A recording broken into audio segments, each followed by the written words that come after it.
Well, I'm department head in philosophy and religion. I also was co-founder of the Institute for Citizenship and Social Responsibility, and I serve on that steering committee still. And I am executive director of a national organization called the Society for Values in Higher Education. And the Interfaith Youth Corps was started by a man named Eboo Patel, and very passionate, charismatic about the work that he does. And the Interfaith Youth Corps, their mission is the creating interfaith activities and conversations on college campuses. That's what they do. He tells this story about being on the campus, and this was a time where there was lots of discussions about race and feminism and all the and sexuality, all these really big social issues, and it was just the campus was teeming with these conversations, right? And I forgot what the trigger was, but he said at some point it struck him as so amazingly odd that, especially given the way in which religion crisscrosses with these issues, that nobody was talking about religion on his campus, let alone. And if they were talking about religion on campus, it was, the Baptists were having their conversation and the Methodists were having their conversation. Nobody was talking to one another, let alone having Christians talk to Muslims. What it gets at is this idea that religion is important to a lot of people.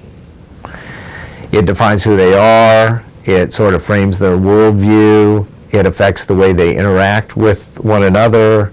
It can be a critical piece in sort of major life decisions that they make.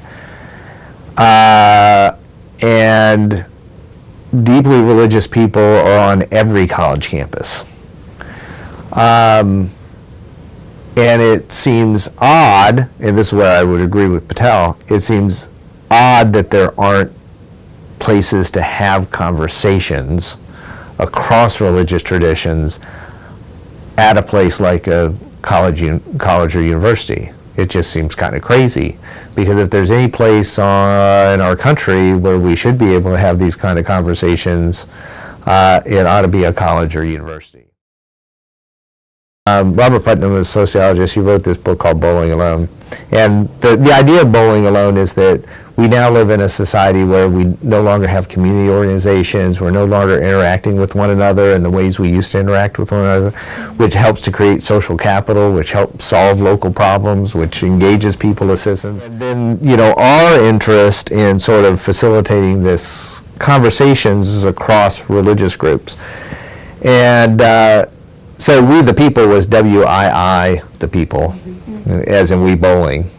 So we had a We Bowling League, and student groups could sign up. And one of the years we did it, we did political groups. So we had like libertarians and Republicans and Democrats, and then they had to solve problems. And so you would bowl, but while you were bowling, you had various prompts that you had to respond to with one another to have a conversation. But one year we did it, we had religious groups. So we had, we had the Baptists, we had a Muslim group, we had an atheist group, and it was all in this effort to generate a space where people could have these conversations. So, I think these are just sort of the kind of conversations that we all have on college campuses, and that we have way too few of.